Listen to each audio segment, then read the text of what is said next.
Maya had studied all night. She walked into AP Calculus ready to prove she belonged, until Mr. Whitaker handed only her a different test.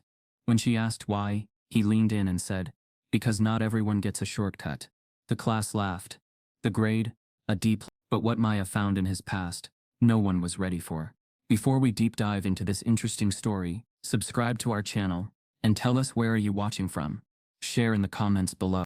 The first day of school always smelled the same, like fresh floor wax, cheap plastic binders, and a trace of nerves that lingered in the air. Franklin High wasn't just any school. It was the kind of institution parents dreamed of getting their kids into. The kind with ivy creeping up brick walls, chrome-trimmed science labs, and pressure you could taste in the air.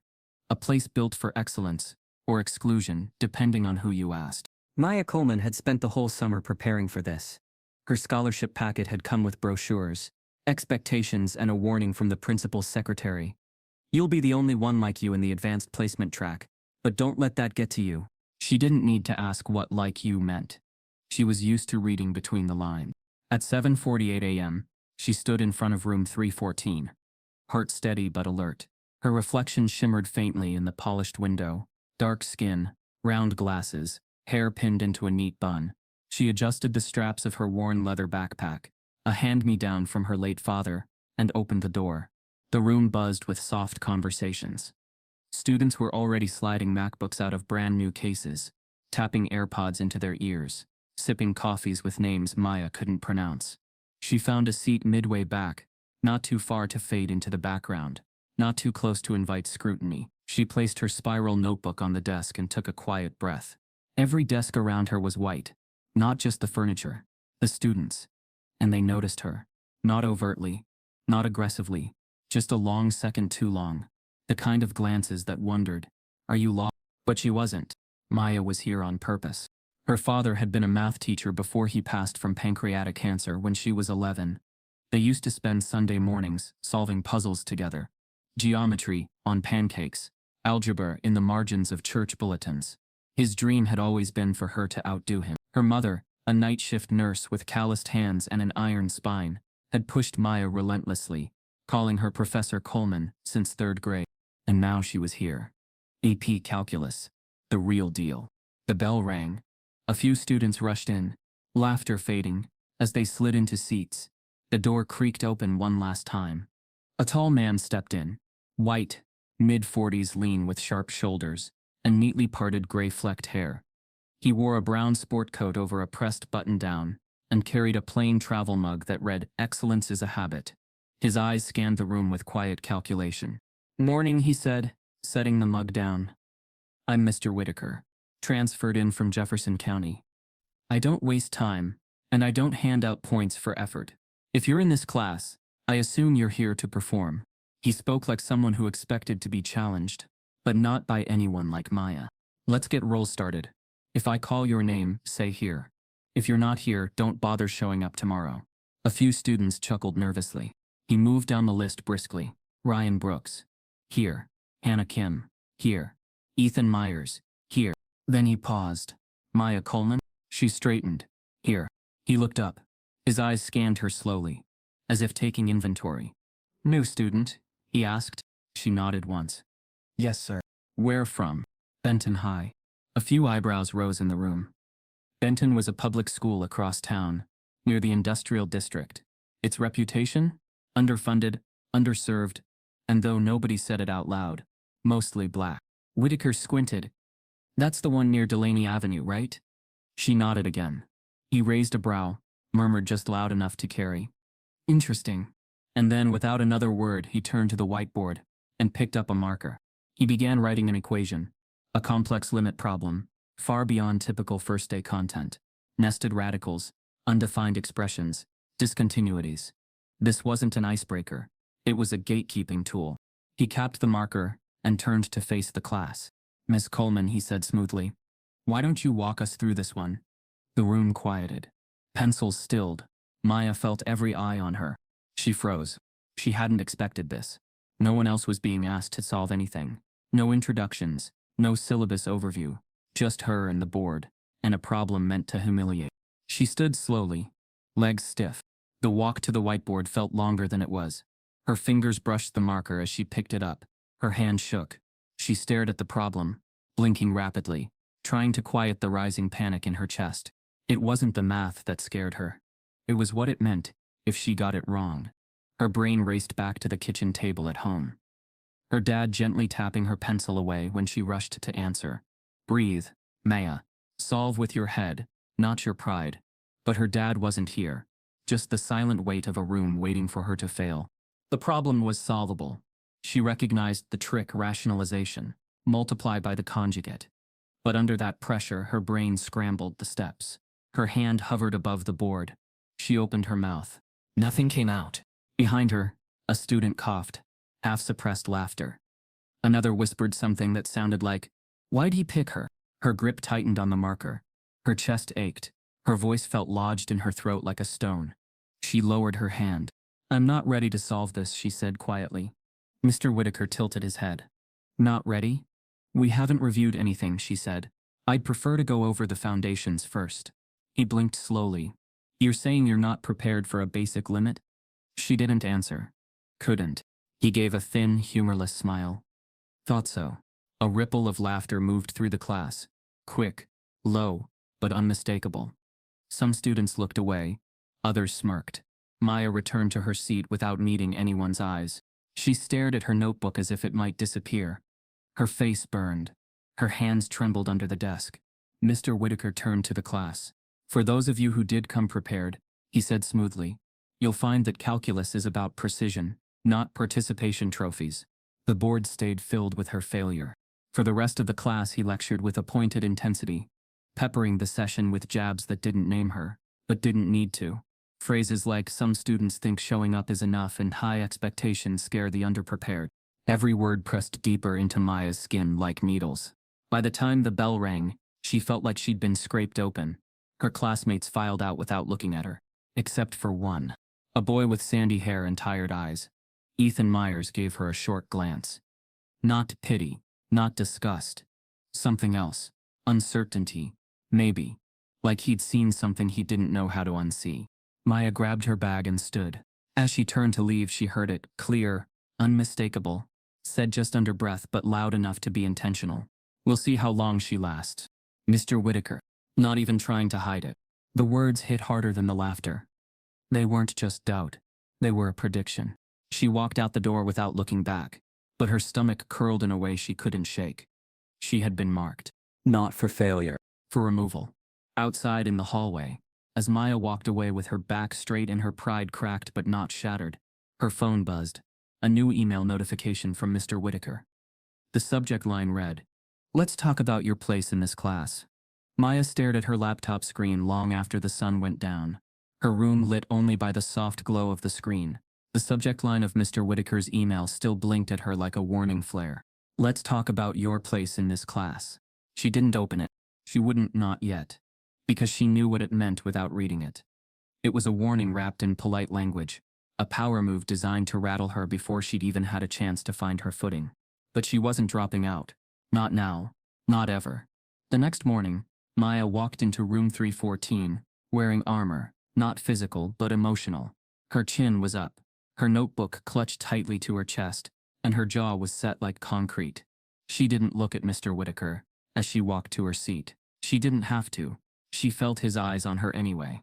"Good morning, scholars," he said, voice smooth, clipped, and too loud. "Today we're going to discuss the foundational values of this class. I want you all to really think about this." He uncapped a marker and wrote in large capitalized letters on the whiteboard.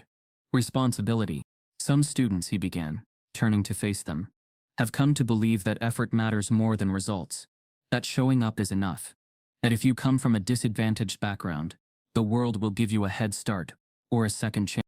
He paused. The room was silent. Then his eyes flicked toward Maya, just for a second, but long enough. She felt it.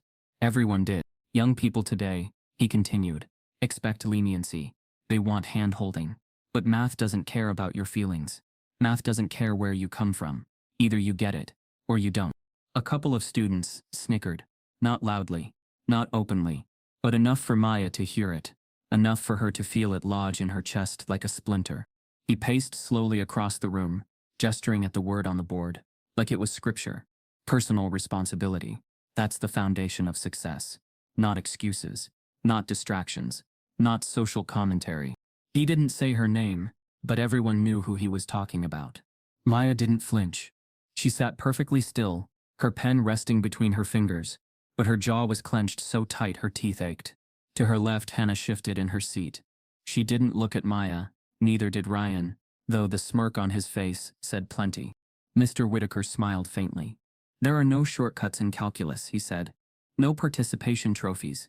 You either solve the problem, or you don't belong in the room. Maya closed her eyes, just for a second. She thought of her dad, thought of how he used to say, people will always test you harder when they think you don't belong, but that doesn't mean the test is fair. When the bell rang, Maya didn't linger. She packed her things quietly and walked out, the teacher's voice still buzzing in her head like a fly she couldn't swat. She found Aaliyah near the lockers between classes, hair tied in a tight puff, hoodie zipped halfway up, chewing gum like it owed her money. You look like you want to swing on somebody, Aaliyah said. Maya exhaled. He basically called me lazy. Without saying it, Aaliyah's eyes narrowed. Again? Today it was kids these days, and the world doesn't care where you come from. All while looking right at me. Girl, Aaliyah muttered. Report him. Maya shook her head. To who? What do I even say? That he implied something? You say exactly what he said. You put it on paper. Build a trail. Maya looked down at her notebook.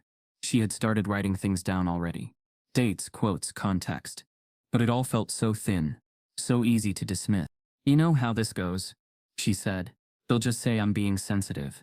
Then make noise, Aaliyah said. Because if you don't, he'll keep doing it. And next time it won't be just words.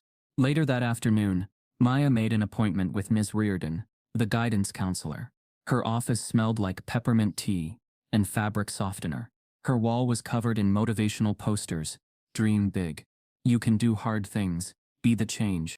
I'm having some issues with Mr. Whitaker, Maya said, choosing her words like stepping stones over a river. Ms. Reardon smiled gently. Okay, what kind of issues? He makes comments about work ethic, about personal responsibility, about not making excuses. And it feels like he's talking to me, not the whole class. Has he mentioned your name specifically? No. Used any racial language? No. But the way he looks at me when he says it, the tone, it's like I'm being tested in a way no one else is.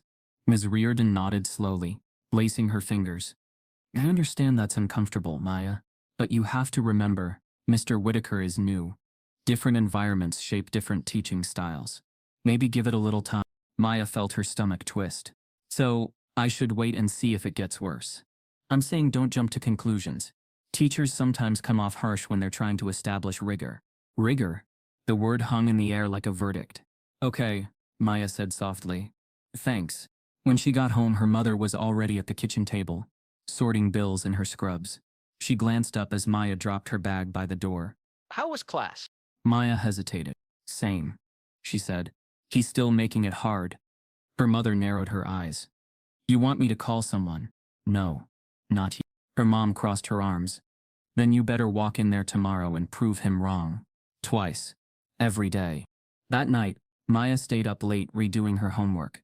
Every problem, every step. She checked her answers against the textbook, and even emailed a peer tutor to confirm one she was unsure about. She handed it in the next morning, with quiet confidence. But when she got it back the following day, her breath caught in her throat. Red ink circled each page, tiny comments nitpicking her methods, even when the answers were correct. Use simpler notation. You skipped a justification here. This format isn't standard. On the final page in bold, maybe this class isn't the right fit for everyone. Maya's hands trembled.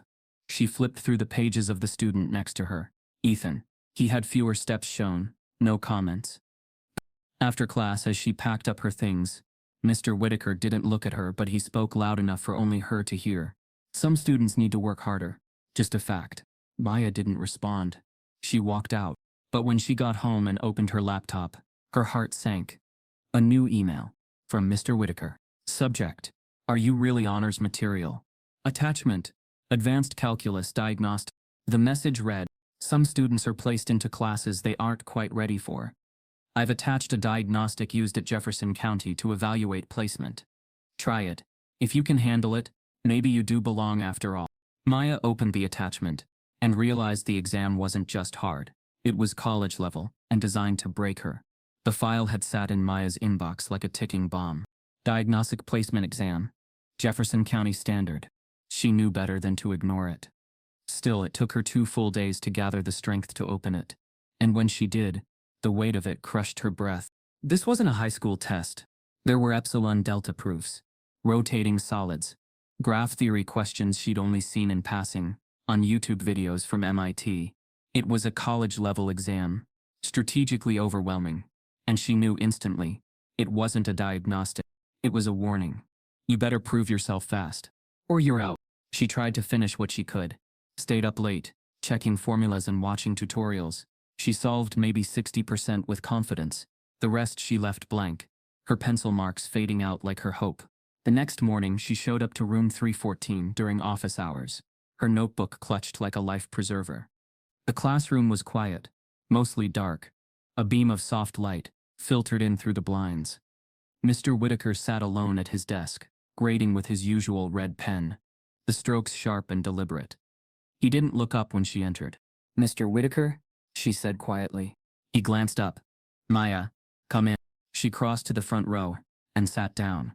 Her fingers fumbled slightly as she opened her notebook. "I reviewed the diagnostic you sent.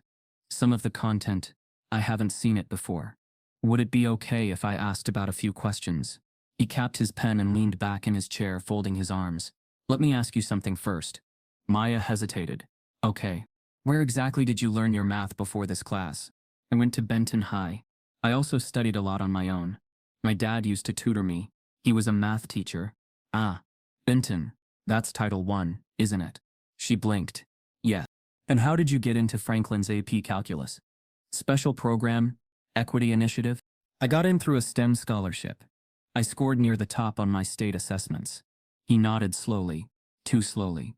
"Standardized tests. They favor repetition and coaching, not necessarily understanding." Maya stared at him. "I also won 3rd place in a regional math competition last spring." "Regional," he repeated. "Interesting." There it was again. Interesting. The same word he used on day 1, just before he tried to embarrass her. He shifted in his chair and pulled a blank sheet of paper from a drawer. "Let's do something together. Consider this an informal baseline. No pressure." He scribbled out a long calculus problem involving volumes of revolution, one she hadn't fully learned yet. When he handed it over, his eyes didn't leave her. "Go ahead, show me how you'd approach it." Her fingers hesitated around the pencil. The symbols danced on the page, not because she didn't understand them, but because she knew the real test wasn't on the paper. It was on her. She began sketching, trying to recall the steps. She worked silently for several minutes. When she finished, she slid the sheet back to him. He looked it over, made a noise that wasn't approval or disappointment, then set it down. "You have potential," he said. "But you're behind. Benton clearly didn't prepare you for this rigor." "I'm catching up," she said softly. "I'm working hard." "This isn't about effort," he said. "It's about readiness. Some students, they just start from a different baseline. It's not their fault. It's environmental." She stared at him. "Are you saying I don't belong here?" "I'm saying some students are placed here prematurely, especially when schools are trying to diversify their AP rosters." The word hit like a slap. Diversify. "You think I'm here because of a quota?" she asked, her voice tightening. "I didn't say that." He smiled faintly. "I'm simply saying inflated grades from inner-city schools, lenient teachers, systems trying to fix optics instead of ensuring standards. It creates gaps. And my job is to maintain standards." Maya's throat ached, but she forced herself to speak. "So what does that mean for me?" He paused. "It means I need more proof from you than I would from others." "Others?" He meant students who didn't look like her, who hadn't come from Benton. She nodded once, tightly. "Okay." As she stood to leave, he added casually, "This isn't personal, Maya. It's math. Emotions don't change the truth." But it was personal. Every word had been a scalpel, cutting into her legitimacy, her confidence, her sense of place. She walked out without another word, her notebook still clutched tightly. When she got outside, The hallway lights felt too bright, and her ears buzzed like she'd just walked through static. She didn't go straight home. She sat in the library for an hour staring at the same page in her textbook. Not reading. Just sitting. Thinking. Who else had he done this to? Later that night, she didn't tell her mom the full truth. Just that office hours were tough. And when Aaliyah called, she let it go to voicemail. There were no words for what she felt. Shame. Anger. Doubt. She had walked into a room seeking support, and walked out feeling like an imposter. The next morning, Maya took her seat as usual, pulling her hoodie slightly forward to shield her eyes. Mr. Whitaker stood at the front, arms crossed, a smug air already radiating from him. "We're doing a pop quiz today," he announced. "Just to check retention. It's nothing major. 10 questions. Time." A few groans echoed across the room. He passed out the papers row by row. When he reached Maya, he paused. "Yours is a bit more comprehensive," he said quietly. "Since we spoke about your placement." He slid a thicker packet onto her desk. She blinked, looked down. Her quiz was completely different. Different format, different questions, and they were significantly harder. Not a single question matched what she'd reviewed the night before.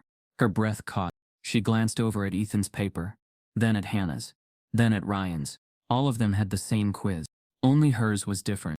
Maya's hands trembled as she stared down at her version, realizing she'd just been handed a customized exam meant to confirm Mr. Whitaker's suspicion that she didn't belong. Maya had expected it to be unfair, but she hadn't expected it to be this deliberate. Her quiz was thicker than anyone else's. 10 pages, more ink, more pressure, more expectation. While the rest of the class flipped through 3 or 4 pages, she sat there with a test that looked like it had been pulled from a college midterm. As soon as Mr. Whitaker turned away, she glanced around. Hannah's quiz, basic derivatives, chain rule, limit laws. Ethan's, similar. Ryan's the same. Only hers was different. She turned back to her test and stared at the first question. It involved a triple-layered composition of functions, beyond anything they had studied. The next asked for the area under a curve using integration by parts, a method they hadn't even been introduced to. This isn't a pop quiz, Maya thought. This is a setup. She took a deep breath and started scribbling. Not because she believed she could solve it all, but because she refused to hand in a blank sheet. For 10 minutes, she pushed, guessed, pieced together half-remembered techniques. She filled every box with effort. Still, when the bell rang, she handed in the paper with a deep sense of dread crawling through her stomach. Mr. Whitaker collected it with a neutral nod, not a single glance of acknowledgement. Later that night, she studied harder than ever. She reviewed every chapter they'd covered, pulled up AP-level prep materials, even messaged her old tutor, Mr. Chan, who sent her a PDF with practice sets and said, "You're pushing yourself beyond the curriculum. Be careful not to burn out." She didn't sleep until 2:30 a.m. A week passed. When Mr. Whitaker finally handed back the quizzes, he paused at her desk. Without a word, he placed her paper face down. The back of her neck prickled. She turned it over. B+. Written in red, with a note in the margin. "Not college ready. Needs significant intervention." Her vision blurred for a second. She flipped through the pages. The notes were harsh, dismissive. Some answers were marked wrong even when they were correct, just not formatted the way he preferred. She glanced at Hannah's paper as she leaned forward. A big red C at the top. Maya had helped Hannah study for that quiz. Ryan had a C+, Ethan a B.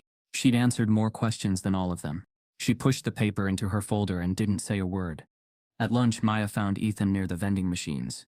"Can I ask you something?" she said, voice low. He nodded, sensing something serious. "That quiz last week. Do you remember the questions?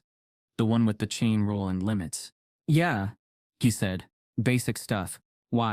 Did you have anything about parametric equations? Or rotating solids?" He shook his head. "Nope. That's AP test review material." Her heart sank. I think he gave me a different version," she said. Ethan's eyes widened slightly, but he didn't say anything. "Did anyone else have a different quiz?" she asked. "Not that I saw." She nodded slowly. "Thanks." "Hey," he said, lowering his voice. "You should talk to someone about this."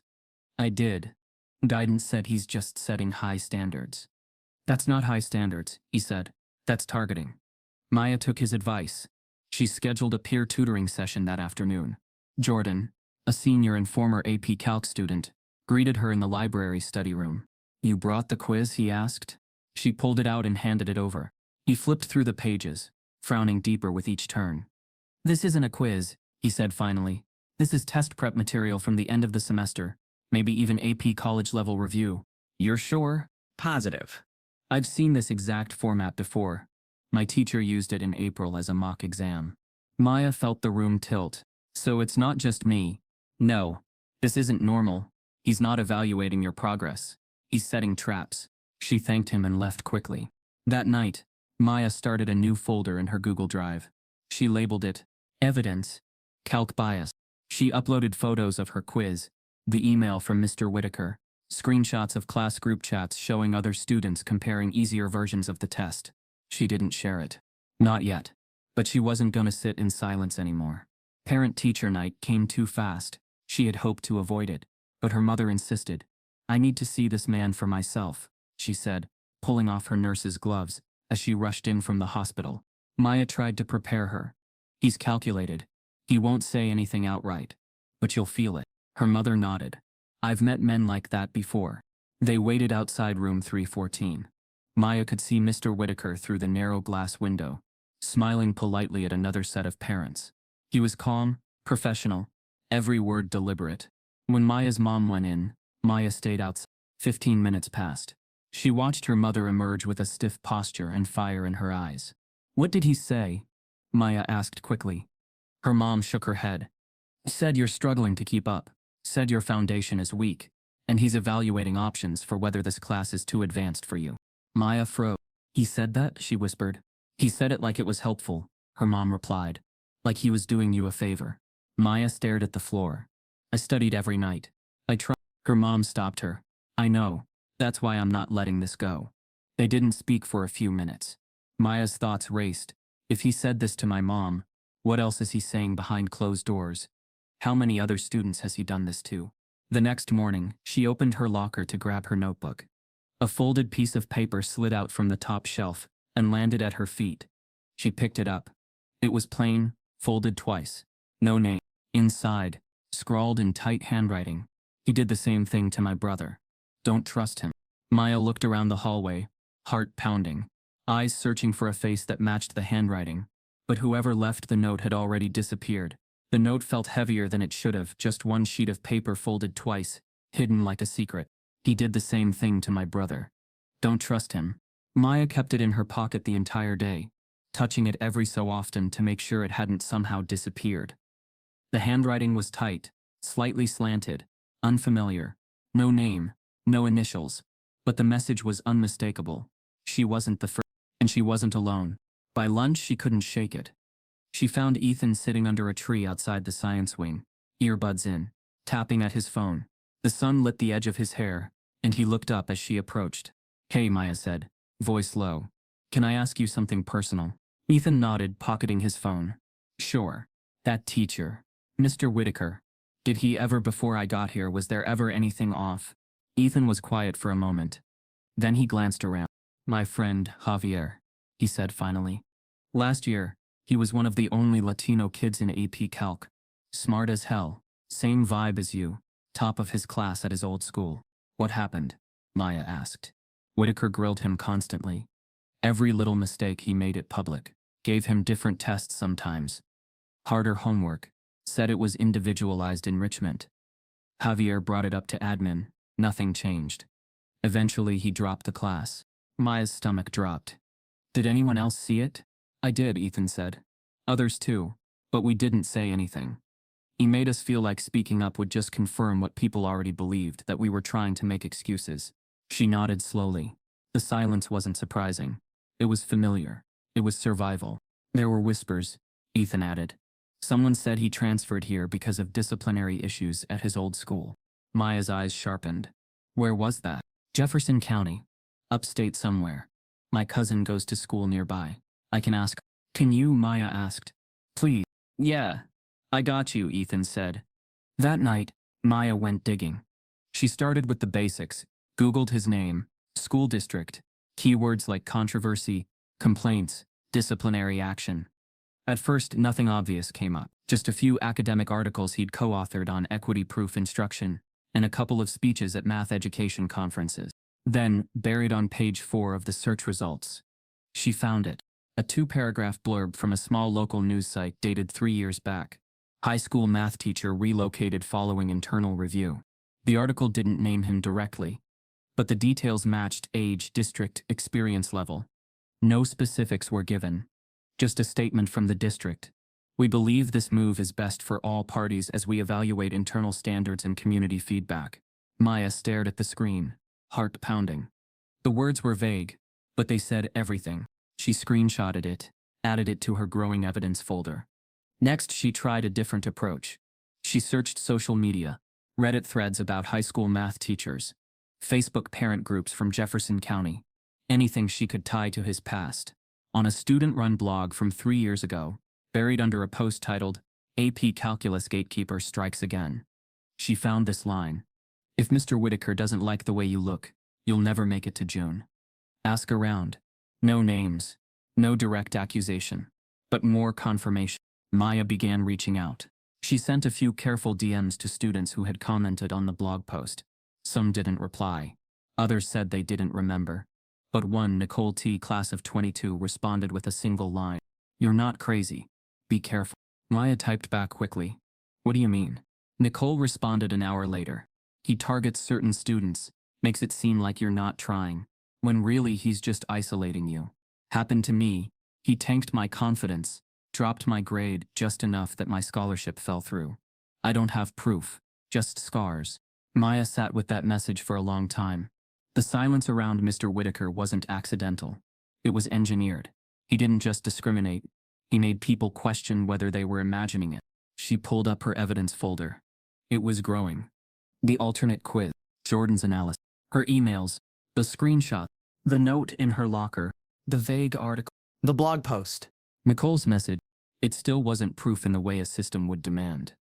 But it was a pattern, and Maya wasn't going to ignore it. The next day at school, she found a quiet corner in the library and began making a list. Every time he hit or pitter her, every time he spoke over her, every time he implied she didn't belong, she wasn't planning a confrontation. She was building a case. That evening, just as she was about to close her laptop and go to bed, a new message popped up in her inbox. Not email, Instagram, a name she didn't recognize. Profile set to private. Young name I Marissa archived. No profile photo. Just a single message. Do not trust him alone. He destroyed my chances at MIT.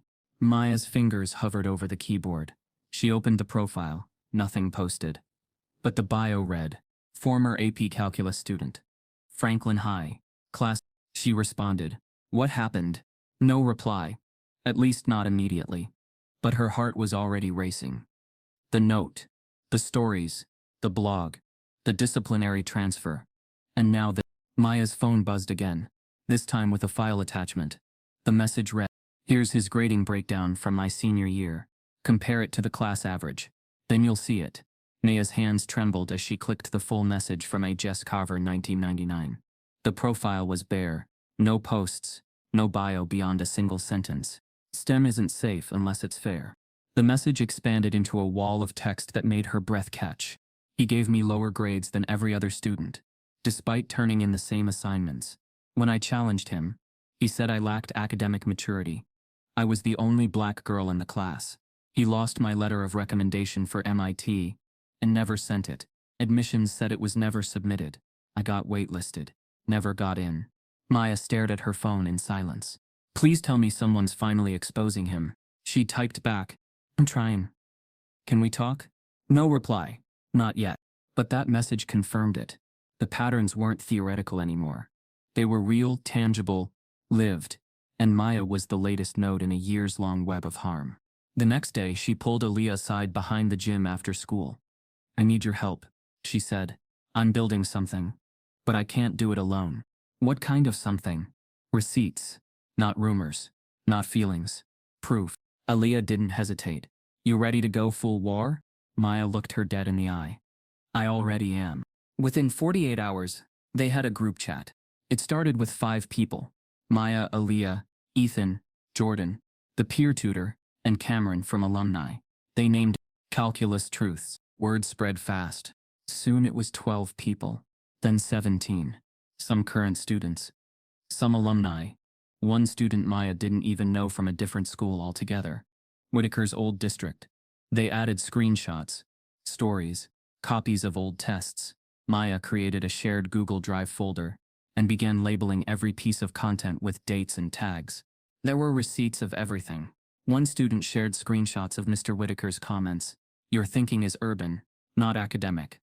Another posted side-by-side images of two graded tests. Same answers, but the black student received a B, while the white student got an A. Cameron uploaded a PDF of her final project with circled comments, like overconfident tone and unsupported ideas, none of which were about the math. Then came the bombshell. A student from Whitaker's old school, Jamal, class of 2021, uploaded photos of his grade report, where his name had been manually crossed out and replaced on a printed spreadsheet. "I was removed from the top 10 list the week before graduation," Jamal wrote in the chat. "They told me it was a clerical error.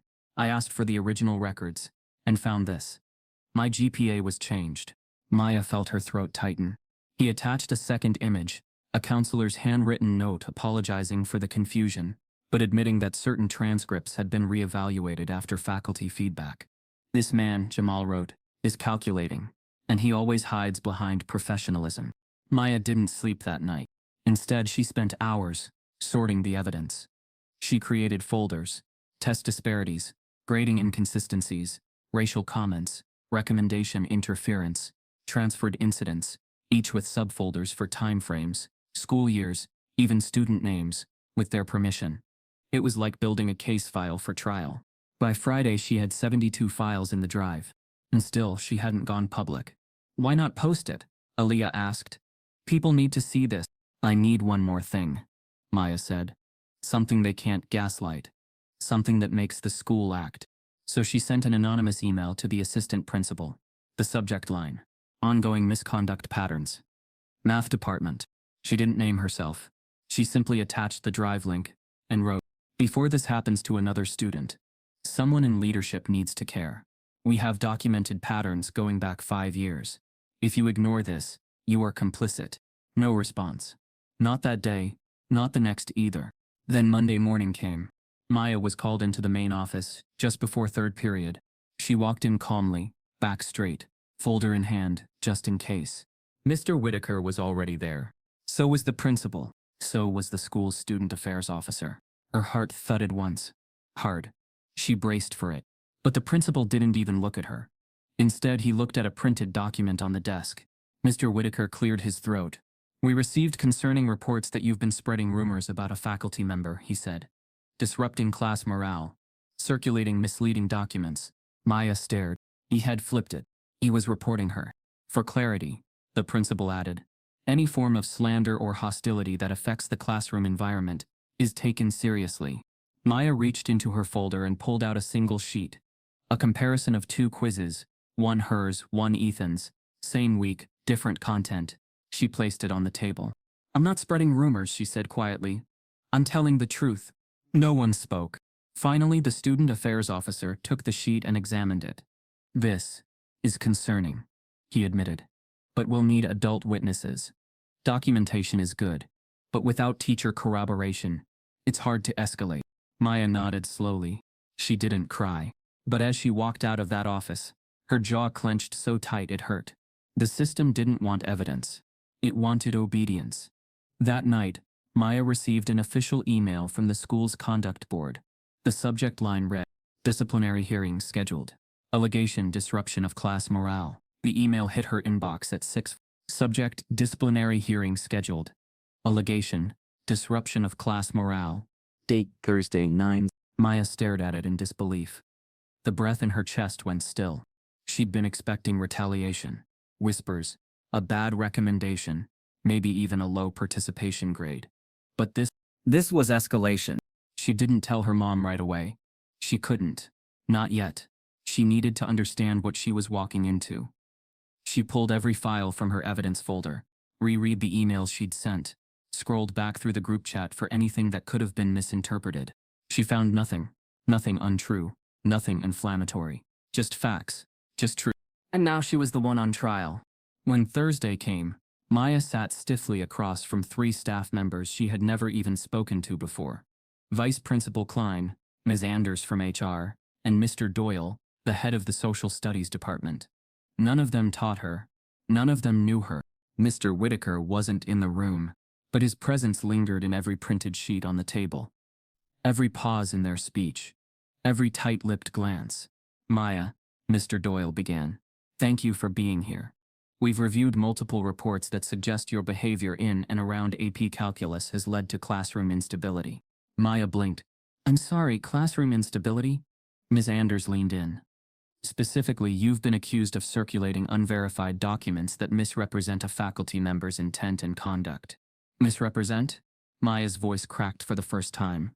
I shared my own quizzes, my own grades. I showed discrepancies. We're not here to discuss grading, Mr. Klein interrupted. This hearing is about your conduct, the tone of your communication, the impact on the school environment. Tone, impact. Not content, not truth, tone. Maya sat in stunned silence as they read excerpts from anonymous complaints. Things like, she made me uncomfortable in class with how confrontational she seemed. She's turning other students against Mr. Whitaker. I just want to learn without drama. No one asked why she was trying to speak out in the first place. No one mentioned the evidence folder, or the blog posts, or the students from other schools who confirmed the same pattern. I'm just trying to protect myself, she said finally. He gave me different tests, marked me down unfairly. I've worked harder than anyone. Mr. Klein sighed. Regardless of your intention, the outcome has created a hostile environment. That word again, hostile. As if she'd come in swinging fists. As if telling the truth was a form of violence. By the end of the hearing, they had already decided. You'll be suspended for 3 days, Ms. Anders announced. Effective immediately, it will be noted as a behavioral infraction for disrespectful conduct and disruption of class morale. Maya felt her throat close. Her record, tarnished. Her college applications, compromised. Her truth. She walked out of room 103, in a fog. She could barely hear the students chatting in the hallway, couldn't feel her footsteps against the linoleum floor. It was like she had stepped outside of her body and watched it disappear. When she got home, she dropped her bag at the door and finally told her mom everything. Her mother sat in silence as Maya recounted every word from the hearing. Then she stood up, grabbed her phone and called the school board. I need to speak to someone about my daughter's suspension, she said, her voice dangerously calm. Yes, I'll hold. She held for nearly 20 minutes. No one picked up. Maya could hear the dial tone repeat, and repeat like a countdown. Her mother left a voicemail that burned. You ignored the patterns and now you're punishing the only one with the courage to speak. They never called back. The next day, Maya stayed in bed with her curtains closed. She didn't eat breakfast, barely drank water. She opened her laptop once, saw the notification from her college counselor, let's schedule a quick check-in to review application timelines, and closed it again. She couldn't think about college. She couldn't think about anything. She didn't cry. She just stared. By the second day, Aaliyah came over unannounced and sat on the edge of her bed. They suspended you? She asked, rage simmering beneath her voice. After everything, Maya nodded. They said I made the class hostile. Aaliyah scoffed. You made it uncomfortable by surviving it better than they expected. Maya didn't respond. Aaliyah tried again. This isn't over. People are talking. People believe you. But Maya had stopped believing in herself. That night, something changed. Ethan texted, check the petition. Maya opened the link. Remove Mr. Whitaker from Franklin High. Student-led call for investigation. It had over 800 signatures in less than a day. She scrolled through the comments. We believe Maya. I had the same experience. He's been doing this for years. It should have made her feel better. But the backlash came just as fast. Under a viral post on Twitter, entitled Student Cries Racism Over Bad Grade. It had over 4,000 likes. Retweets called her another diversity hire gone wrong. Memes followed. Someone had dug up an old dance video from her TikTok and posted it with the caption, maybe spend less time twerking and more time studying. Maya slammed her laptop shut. Her stomach turned. The truth wasn't loud enough. And the lie was going viral. The next morning, a local news van showed up in front of her house. A reporter stepped out and knocked on her door, holding a printed folder labeled Confidential, Whitaker's HR file.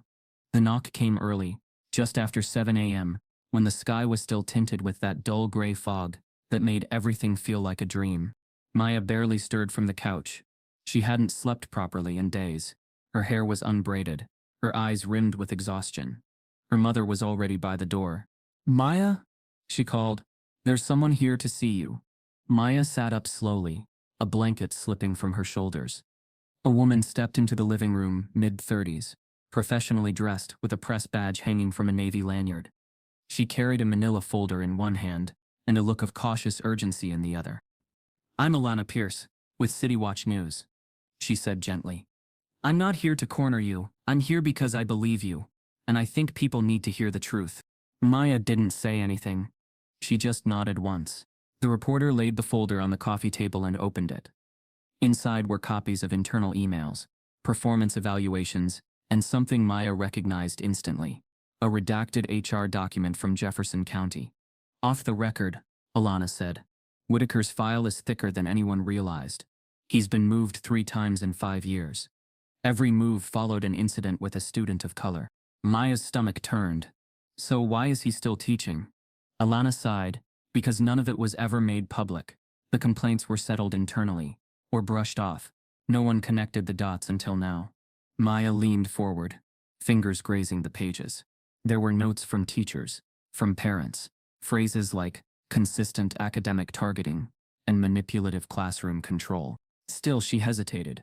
"What if no one believes it?" she whispered. "They will," Alana said. "But first you need to tell your story. On the record." Maya's heart pounded. She looked at her mother, who gave a single nod, and then she said, "Okay, let's talk." The interview aired the next evening. What started as a quiet conversation exploded into a wildfire. Within hours, the hashtag #MayaMathGate began trending on Twitter. At first, it was support. People were angry, outraged, sharing their own stories of being silenced in classrooms, of subtle academic racism. Black STEM professionals tweeted about how Maya's experience mirrored their own. A college professor shared a thread about institutional bias in AP tracks that got nearly 100,000 likes. But support online is fragile, and rage, no matter how righteous, has a short half-life. By the next day, the tone began to shift. A viral tweet from a right-wing influencer lit the match. "High school student fails calculus, cries racism. America is broken." It spread like wildfire. Memes followed her yearbook photo beside screenshots of calculus problems with captions like "can't pass math but thinks she's woke." A screen-recorded video of her TikTok where she had once lip-synced to a song in sweats and a hoodie circulated with the caption, "Maybe spend less time twerking and more time learning."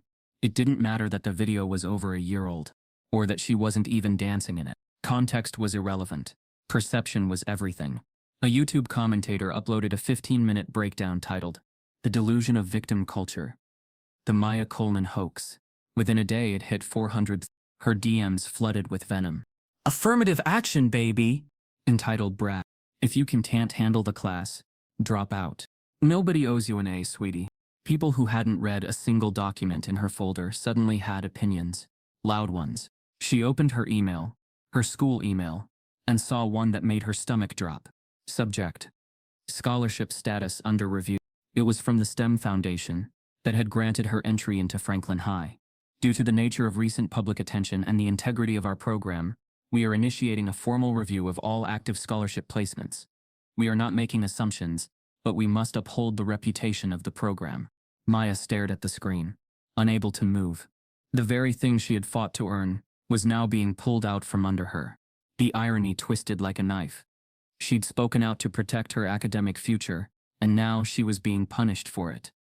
The phone rang. Her mother answered, voice sharp, defensive. "Yes, this is she. No, Maya is not available for comment. No, we don't have a statement prepared." Maya tuned it out. She walked back to her room, shut the door, and sank to the floor beside her bed. Her phone buzzed again. Another notification, another stranger with an opinion about her life. She finally silenced it, threw it onto the bed. The silence that followed wasn't peaceful. It was suffocating. She had become a headline. No longer a student. No longer a girl. Just a name inside a scandal no one wanted to understand. She opened her laptop, clicked on the Google Drive folder she had built so carefully. Each file still sat there, still true, still real, and still not enough. Her story wasn't a sensation anymore. It was a target. Her mom knocked gently on the door. "Sweetheart?" Maya didn't answer. Her mom stepped in anyway. She held Maya's laptop in one hand, her phone in the other. "A reporter called," she said softly. "One of the few good ones. She says they found something in Whitaker's record." Maya looked up, barely blinking. "What?" She didn't say. Just that it's big, and that you'll want to talk. As her mom handed her the phone, it lit up again, this time with a text from an unknown number. "You were right, I used to work in HR. Check your email in 5. The email came at 6:02 a.m., just as sunlight crept through Maya's blinds. Subject: HR file. Confidential attachment. From whistlewatch@protonmail.com. Maya opened it with shaking hands. Her mother sat beside her, half dressed for work, eyes locked on the screen. Inside the email were 4 PDF attachments and 1 line of text. "I worked in human resources at Jefferson County Unified School District. I couldn't stay quiet anymore. What they buried should have never been buried." The first file was a redacted internal complaint form, dated 5 years ago. It detailed an incident in which Mr. Whitaker had allegedly told a black student she was lucky to be in the room, and warned her not to waste her diversity pass. The complaint was followed by the district's response. "Matter handled informally. No policy violation confirmed. No written reprimand issued." The second document was more damning. A settlement agreement. A former student had filed a formal racial discrimination claim against Mr. Whitaker, which the district had resolved with a financial settlement and a mutual non-disclosure agreement. The details were sealed, but the date matched his abrupt transfer to a new school. The third file listed faculty evaluations. 3 principals had noted concerns about student rapport inconsistencies and rigid confrontational disciplinary methods. 1 line jumped off the page. "Mr. Whitaker's instructional methods disproportionately affect students of color." Concerns raised by multiple parents, yet nothing had ever been done. The fourth file was a scan of an internal email between district administrators. "Let's avoid escalation. Recommend reassignment instead of termination. We can frame it as a curriculum alignment issue." Maya leaned back in her chair, stunned. He had a pattern. He had been caught, and still he was allowed to keep teaching. Her mom stood up, her face tight with fury. "We need a lawyer. Today." She made the call before she even changed out of her scrubs. Within an hour, they were in contact with Janine Foster, a civil rights attorney, known for education equity cases. Foster requested all the files, the screenshots, the grading comparisons, everything. "I've seen this before," she said over Zoom. "They move teachers like this around to protect the district, and if it's race-related they bury it fast. But the paper trail always leaks." Maya's heart beat faster. For the first time she felt not just hope, but leverage. Meanwhile, Alana, the City Watch reporter, was already planning a follow-up piece. When Maya sent her the new files, her reply was immediate. "This blows the story wide open. I'll publish an exposé in 48 hours. You sure you're ready?" Maya paused, then typed, "Let's go." The article hit the front page of City Watch's digital edition that Friday. Buried complaints. The hidden past of Franklin High's calculus teacher. It laid out everything. Sealed settlements, administrative cover-ups, unreported transfers. It named the school board. It quoted the faculty reviews. It published portions of the redacted HR documents, along with testimony from former students who had now come forward anonymously. The reaction was immediate and thunderous. Parents called the school demanding answers. Teachers started whispering in lounges, questioning how much their administrators had really known. The district issued a vague press release. "We take all concerns seriously. We are reviewing procedures." But Mr. Whitaker, he didn't go quietly. He released a statement through his lawyer that same day. "These are deeply hurtful and misleading allegations. I have always strived to hold all students to high standards. It's unfortunate that academic rigor is now being interpreted as discrimination. I will continue teaching until this matter is resolved." Maya stared at the statement on her phone, feeling her stomach turn. There it was again. The denial wrapped in civility. The soft, professional gaslight. She was still suspended, still the one under scrutiny. And he was still in room 314, holding court like nothing had happened. The worst part? Some believed him. Anonymous comments popped up under the news article. "Standards aren't racism. She's playing the victim. How many times do we have to say it? Grades aren't personal. Maya tried to tune it out. But every time she refreshed the page, the comments multiplied. It wasn't until late that night, just after she turned off her phone and shut her laptop, that she noticed the envelope outside the front door. No address, no name, just her first name scribbled in black ink across the front. Maya. Her mom wasn't home. The house was quiet. Maya opened it slowly. Inside were 4 printed photographs. All of them grainy, but clear enough. Mr. Whitaker, standing in a crowd. A protest. White men with signs behind him. Make schools great again. Protect real education. Down with woke math. In 2 of the photos he was holding a sign of his own. Colorblind. Not complicit. And in the 3rd, he was shaking hands with a known local politician, one who had previously been photographed at white nationalist-adjacent rallies. Maya's blood turned to ice. There were no dates on the photos, but one corner of the 3rd photo had a timestamp burned into the print. 06/15/22, just over a year before he arrived at Franklin High. This wasn't academic rigor. This wasn't miscommunication. This was ideology. She grabbed her phone and took photos of the evidence.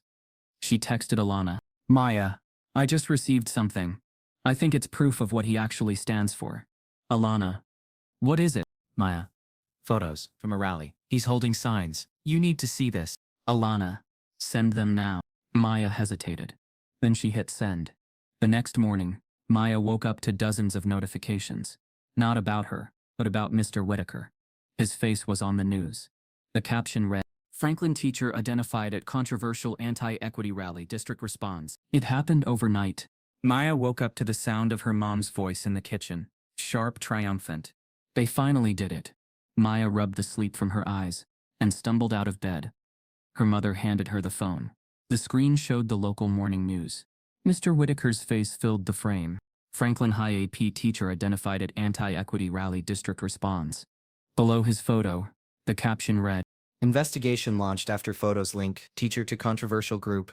The report mentioned a now circulating series of images, connecting Mr. Whitaker to politically charged anti-diversity rallies, including one in June 2022, where known hate groups had also been present.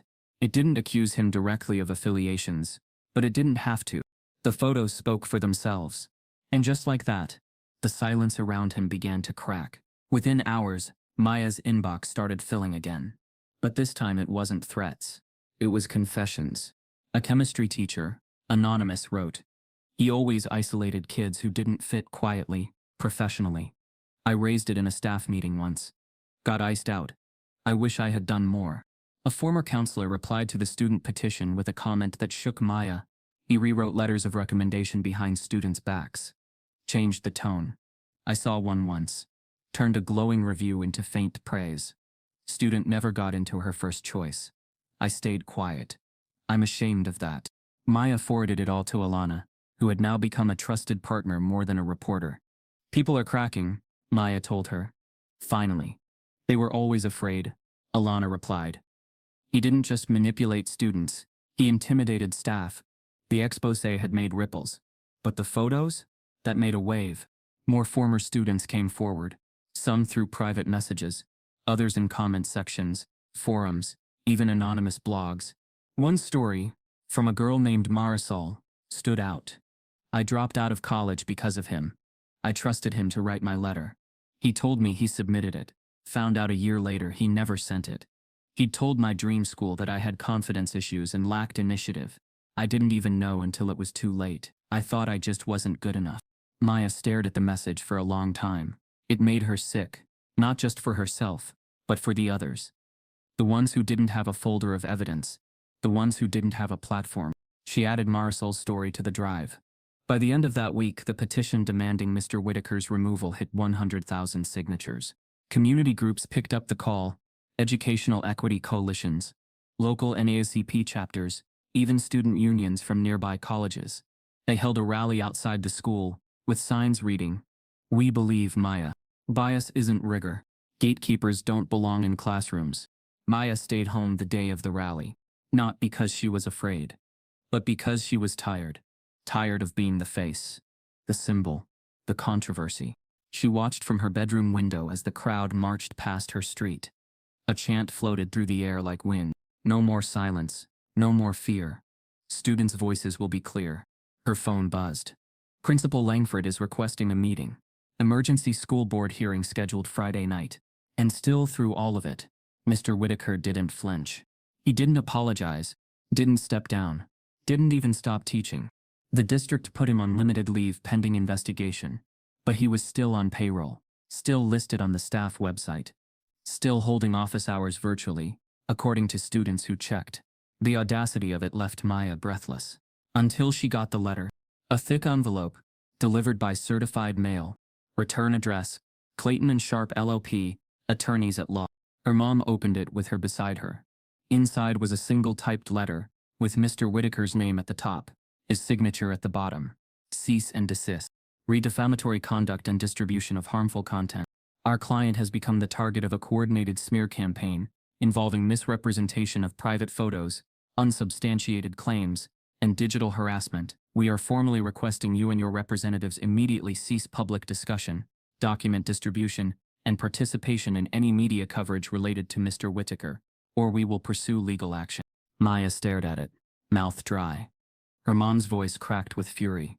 He's trying to flip the script. Alana was furious when she heard. Typical strategy. He's banking on you being afraid. On silence winning. But Maya wasn't afraid anymore. She was furious. She picked up her phone and texted back. Let him sue me. Every file in that folder is real. And I'm not done yet. That night, as Maya prepared for the emergency board hearing, an anonymous user uploaded a video clip to a private student forum. It showed Mr. Whitaker off camera mocking Maya's special treatment in front of a teacher lounge. His voice was unmistakable. The caption read, "Caught on mic. Listen to what he really thinks." They said it was about grades. That Maya just didn't like her score. That she was overreacting. That she brought this on herself. But Maya knew better now. It was never about math. It was always about control. The morning after receiving the cease and desist letter, Maya met with Janine Foster again. This time in a proper law office, across from a long polished table surrounded by documents, post-its and silent resolve. I've seen this tactic before, Janine said, tapping the letter. They try to scare the whistleblower. But you've got receipts. You've got witnesses. You've got national press. And now, she held up a new document. You've got this. It was a defamation counterclaim. Drafted and ready to file if Whitaker's legal team pushed further. I'm not saying we strike first, Janine said. But we show we're not going to roll over. You're not the one hiding behind redactions. Maya nodded. She was tired of hiding. Outside, the school was no longer just a school. It was a battleground. The night before, more than 200 parents showed up to the emergency board hearing. Half of them carried signs that read, "Support Maya, fire Whitaker." The other half shouted phrases like "due process for all" and "stop cancel culture in classrooms." It was surreal. Maya watched the live stream from her bedroom, Mr. Whitaker's name being spoken like a debate topic, her identity flattened into the student, her trauma dissected for public consumption. Some parents defended him like he was a war hero. He challenged my son, made him better. He holds high standards for everyone. Others didn't hold back. My daughter dropped a class because of him. Why is the burden always on the student to prove they're worthy of respect? The board didn't make a decision that night. But the next morning, the school was surrounded by protesters. On one side, supporters of Maya, marching in t-shirts with slogans like "Education without bias" and "Believe Black students." On the other, Whitaker's defenders, waving signs that said, "We stand with rigor and don't let woke win." The school locked all exterior doors except the front. Security guards monitored the halls. Local news vans parked at the corner. And in the middle of it all, Maya walked through the front doors. Every step into that building felt like walking through water. She could feel the eyes, the silence, the whispers. Students parted around her in the hallway, uncertain whether to engage or avoid. A few glanced at her and quickly looked away. But one person didn't look away. Ethan stood by his locker, and as she walked past, he gave her a nod. Not pity. Not fear. Just quiet, steady support. Maya nodded back, heart pounding. She had thought long and hard about returning. It wasn't about defiance. It was about ownership. This was still her education, her future, and she refused to let anyone steal it. The moment she stepped into AP Calculus, the room fell into that strange hush only scandal can command. Whitaker was already at the board. He didn't look at her. He didn't greet her.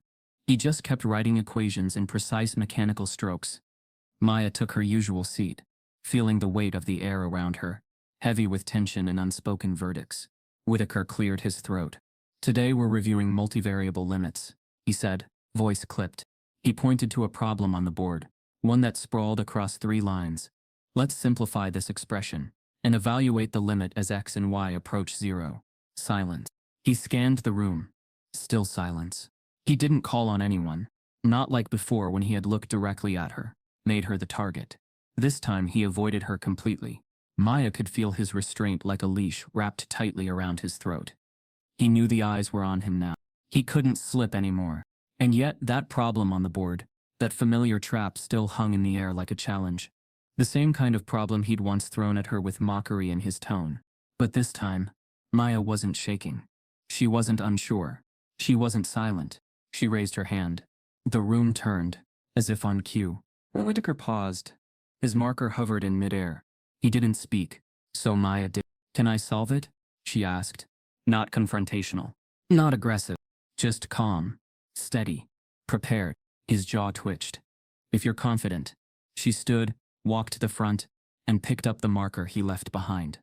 For a moment, there was nothing but the soft squeak of the board. She broke the problem down piece by piece, explained each transformation aloud, checked each denominator, rewrote the limit with clarity. Her handwriting was steady, her posture unwavering. No tricks. No shortcuts. Just mastery. When she finished, she capped the marker, stepped back, and looked him in the eye. The answer was correct. Whitaker didn't say a word, but the class knew. They all knew. She had just dismantled every assumption he ever built about her. Not with noise, but with knowledge. As Maya returned to her seat, her phone buzzed inside her pocket. A text from an unknown number lit up the screen. "You just made him desperate. Watch your back." The room was frozen. Maya's hand was still raised, her voice still echoing. "Can I solve it?" Whitaker's marker hovered midair, his posture too stiff, too still. There was a long pause, long enough for the air to go heavy, for the eyes of every student to swing from Maya to the man at the front like spectators at a match. He could have said no, claimed there wasn't time, chosen another student, given her yet another silent dismissal. But he didn't. Because now, the rules had changed. He had cameras in the room, a reputation dangling by threads, and a girl in front of him who was no longer afraid. "Go ahead," he said finally, voice clipped. Maya rose from her seat, not with defiance, with precision.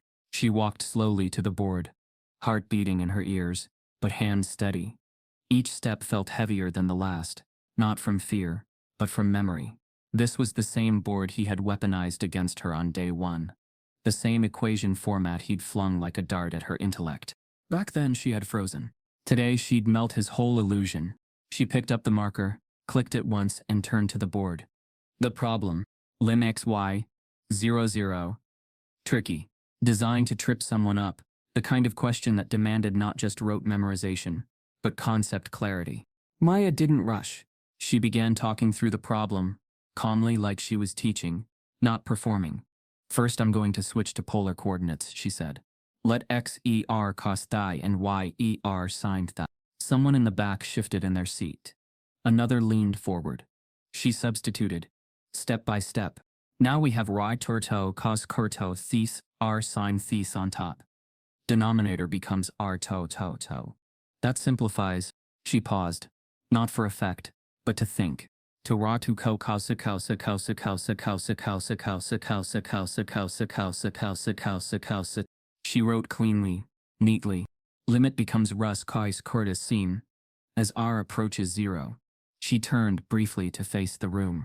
Since synth and coth are bounded, the whole expression approaches 0. She boxed the final answer. Silence. Long, weighted, thick silence. Then a voice from the back. "She's the best one here." Heads turned. It was Dylan, the same kid who'd snickered on the first day when she froze. The one who'd whispered, "Not our level," to his friend weeks ago. Maya didn't blink, didn't gloat. She just recapped. The function approaches 0 regardless of path. That's why the limit exists, and equals 0. She capped the marker, set it down gently, and walked back to her seat without a word. Whitaker didn't say anything. Couldn't. Even his silence now felt fractured. And someone she didn't see who was already pulling out a phone. By lunch it had started to spread. A 47-second video. Maya at the board, breaking down the problem like a professor. Caption: she aced it. Let Maya speak. By last period it had over 20,000 views. By nightfall, over 2 comments poured in. She didn't just solve the problem. She solved the system. Whoever doubted her should be embarrassed. I've never seen a student reclaim a moment like that. Hire her to teach the class. The hashtag trended. Let Maya speak. Not just about math. About agency. About voice. About taking back the room you were never supposed to walk into in the first place. Her DMs were full again, but this time from former classmates, educators, strangers across the country. And then an email from Stanhope University, a top-tier liberal arts school, with one of the most competitive STEM programs in the country. Subject: early admission interest inquiry. Maya Coleman. Maya, we've been following your story. Beyond your academic strength, we see the kind of intellect and integrity our program strives to nurture. If you're interested, we'd love to begin a conversation about early admission for next fall, with a full scholarship. Maya sat at her desk blinking at the screen. Her mom came in holding a laundry basket. Maya? She turned the screen toward her. Her mom's eyes widened, then misted. You did that, she whispered. Not just the math. The moment. She had taken the same chalk, the same board, the same silence, and flipped the power back onto herself. Not through rebellion. Through mastery. Through truth. Through presence. Maya's phone rang. Unknown number. She answered, expecting another journalist. But the voice on the line said, I used to work at Westfield High. I know what Whitaker did, and I think I have the document that ends all of this. The gymnasium had never felt this solemn. Usually, the bleachers echoed with chants from basketball games, or echoed laughter from pep rallies. But on this night, the seats were filled with parents, students, teachers, reporters, and quiet tension. The emergency school board hearing had drawn over 200 people in person, and thousands more online. The district live-streamed it in the interest of transparency, but everyone knew the real reason. Pressure. Too many eyes were watching now. At the center of the long curved table sat the 7 board members, flanked by legal counsel and assistants, paper stacks neatly aligned before them. And just off to the side, facing the room, were 2 tables, one for Mr. Whitaker, one for Maya and her mother. The superintendent opened the session with dry procedural language, but nobody was here for formalities. Everyone was waiting for the testimonies. The first speaker was a former Franklin teacher who chose to speak under anonymity, her voice modulated through audio distortion. I was told not to interfere with other teachers' grading discretion, she said, but I saw the patterns. Mr. Whitaker's Black and Latino students regularly received the lowest scores, despite strong participation and effort. The board nodded, some taking notes. Next came Cameron, the alumni Maya had first messaged weeks earlier. Her voice shook, but she stood firm. He gave me an F for an essay he claimed was above my expected level. When I asked why that was a problem, he said, it wasn't my voice. I lost my college scholarship. I didn't speak up then, but I am now. Maya watched from her seat, heart thudding. Each story added another brick to the wall of truth. Then came Maya's turn. Her mother stood first. My daughter worked her entire life to be in that classroom. Her late father taught her calculus when she was 10. She earned her place, and then she was punished for existing in it. The room was silent, and then Maya rose. She walked to the podium slowly, each step a memory. Her first day, her silenced answer, the isolation, the quiz, the alternate test, the sting of that D+.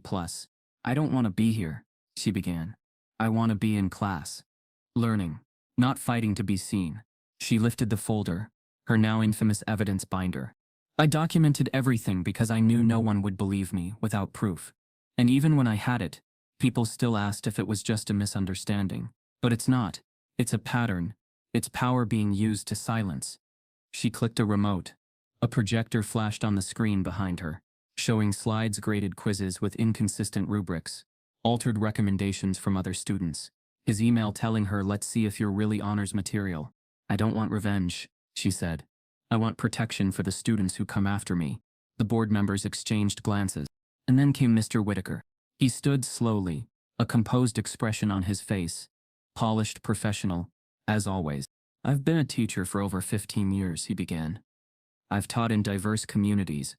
I hold all my students to the same standards. Yes, I'm demanding. That's my job.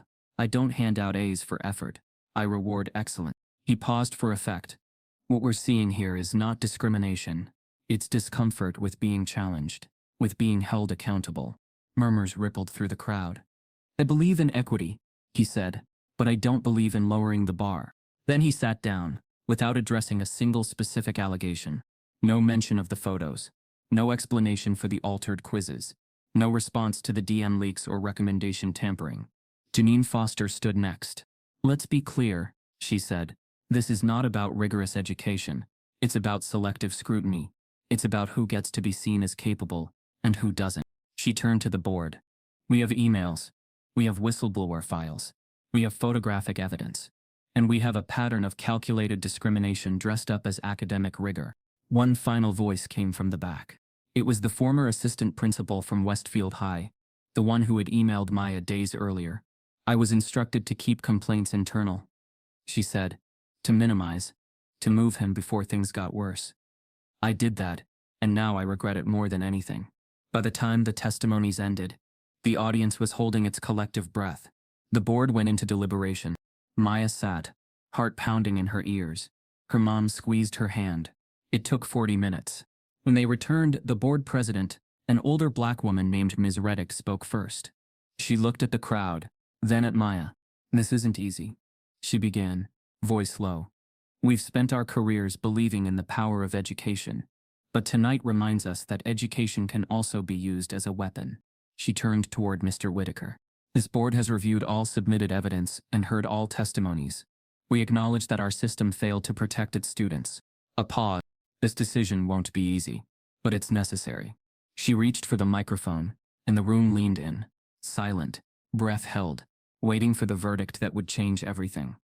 Maya woke up to the soft hum of her phone's alarm, gentler than usual, as if the world outside was waiting cautiously before waking her. She reached across the nightstand to check the notification, a single line lurking from the school's district website. Mr. Whitaker will be transitioning out of Franklin High, effective immediately. No fanfare, no announcement in the morning assembly. Just one sentence in small font, buried like a confession on a Friday evening. Maya sat up, rereading the words. Her mother hovered nearby, stretching after a long shift. Even their small kitchen, usually warm with morning chatter, felt cold and distant. He's gone, Maya whispered. Her mother didn't immediately cheer. She only exhaled, slow and cautious. For now, she said without looking at her daughter. They both understood what that meant. No real accountability, no public reckoning, just a strategic removal, one that protected the system and its reputation, not necessarily the students it had harmed. A few hours later, an anonymous source confirmed what both Maya and Alana had suspected. Mr. Whitaker hadn't been terminated. He'd been quietly transferred to a non-teaching role at the district's curriculum office. He would no longer be in the classroom, but his salary remained, and his title remained. Accountability in silence, not in sight. The emptiness that followed wasn't relief, it was exhaustion. He was out of her school hallways, but still, he existed within the unreachable architecture of the system. That realization made victory taste hollow. Over the next few days, the district released a series of press bulletins. They promised a comprehensive policy review, equity training, transparent grievance reporting systems, and a new anonymous tip line for students and staff. All polite words. Salvaged optics. But Maya, who'd spent weeks lying awake wrestling with doubt and self-blame, had learned something hard. Systems don't change because of words or policies. They change when people can no longer bear to look at their reflection without flinching. Those words were not enough. Then came the long-awaited letter from the Scholarship Foundation. Your academic scholarship has been reinstated in full with immediate effect. No apology, no acknowledgement of the hurdles. Just quiet restitution. A small act with large implications. Maya stared at the letter, chest tightening. She imagined her dad beaming. He'd always said she didn't need permission to be brilliant. Only opportunity. This was a sliver of that opportunity returning. In the days that followed, more former students trickled into her DMs. Stories long stifled found voices. Mr. Whitaker told me I wasn't passionately black enough for a leadership position at my new school. He gave me an A, but stripped my recommendation letter to a paragraph, then signed off. School zone student. Limited recommendation.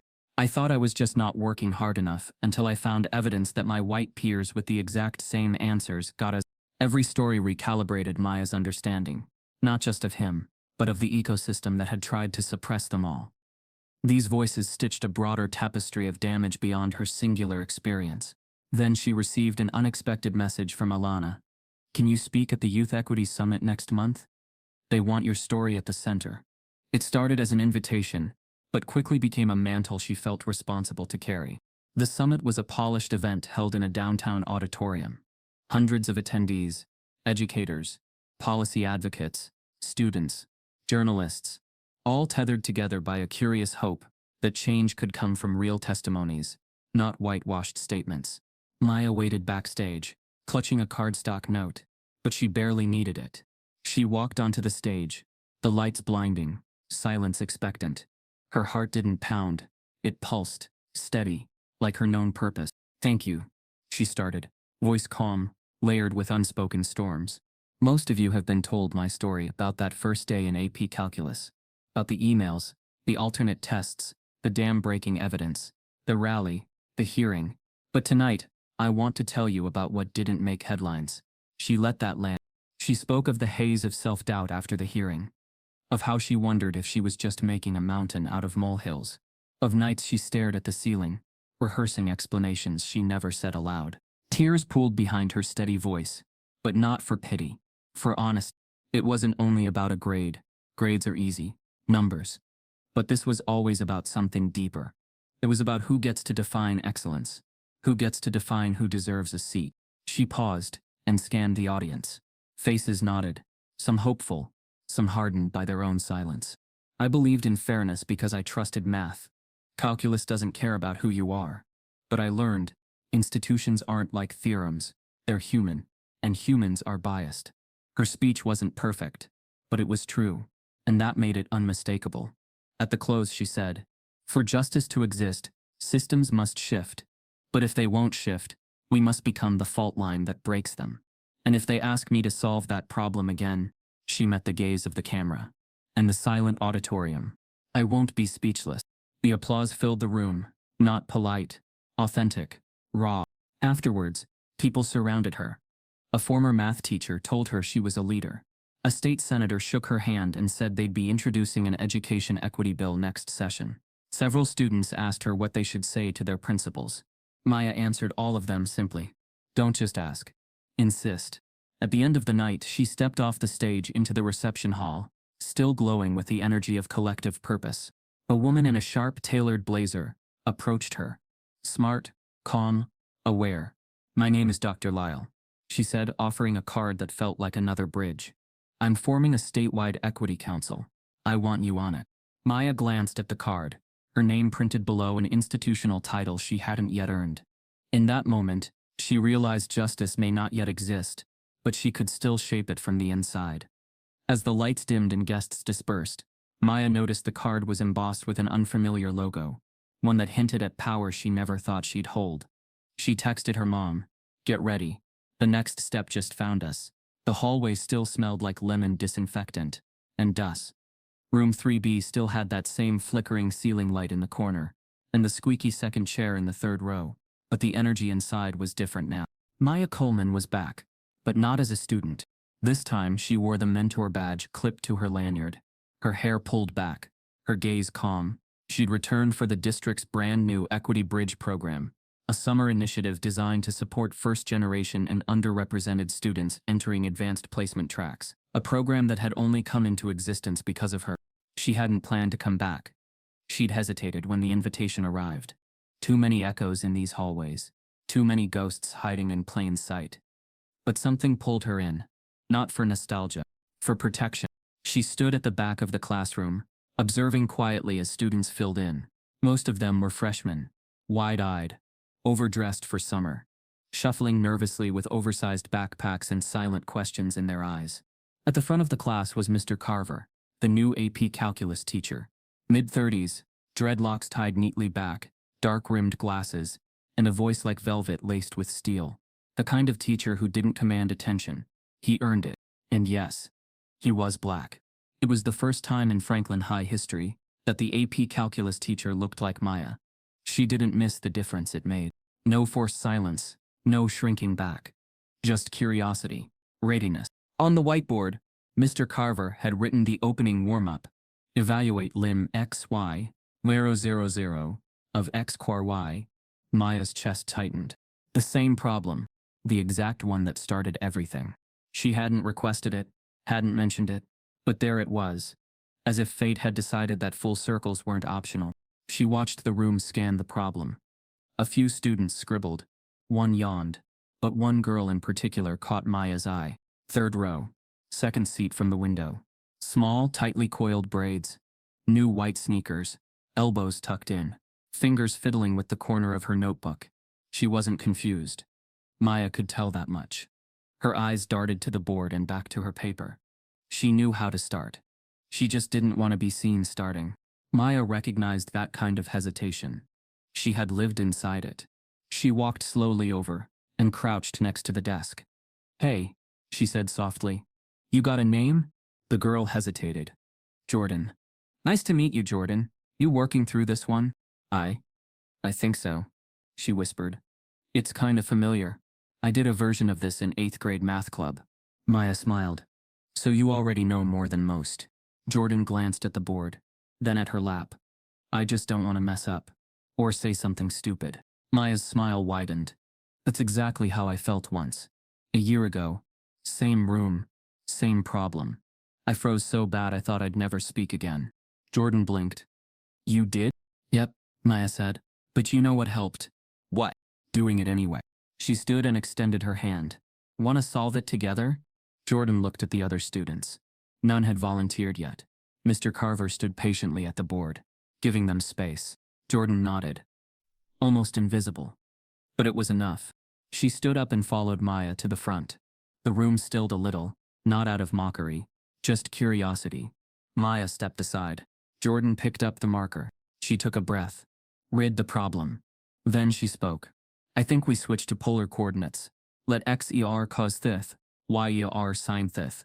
Maya didn't say a word. She just watched. Proud. Jordan worked through it cleanly, slow, but steady. The chalk squeaked once, but her math didn't. Her voice, at first barely audible, grew louder by the time she boxed the answer. "The limit is..." Mr. Carver smiled, nodding. "Perfectly done." Then applause. Actual applause from her peers. Maya felt something deep loosen inside her chest. She'd rewritten the story, not just hers but for whoever came next. After class, Jordan walked beside her down the hall. "You were really here? A student?" "Mm-hmm." "Was it hard?" "Harder than the math," Maya said. "But I had people. Eventually. And now you've got me." Jordan smiled, toeing a crack in the linoleum floor. "Thanks for calling on me." "I didn't," Maya said gently. "You raised your hand. You just didn't know it yet." They paused at the classroom door. Maya looked inside, saw her old seat. It didn't haunt her anymore. It honored her. As Jordan left to join her friends, Maya leaned against the wall, exhaling. This wasn't about revenge or erasure. It was about presence. It was about making sure that no one else sat in that seat and felt small again. The program would continue. The policies would evolve. But most of all, the silence had been broken. And once broken, it couldn't be rebuilt. Maya knew she wouldn't always be there to catch the next Jordan, but someone would. Because the system now had to answer to the voices it tried to silence. She walked back into the classroom, passing her old desk. It squeaked slightly as she ran her fingers along it. Then, from the hallway, a new student walked in, nervous, alone, looking for a seat. Maya turned, met her eyes, and gave a small nod of welcome. Fade out. Text on screen. Inspired by true events. No student should have to fight just to be treated fairly. No voice should be punished for speaking the truth. If Maya's story made you feel something, don't stay silent. Type yes if you believe in justice. Subscribe if this broke your heart.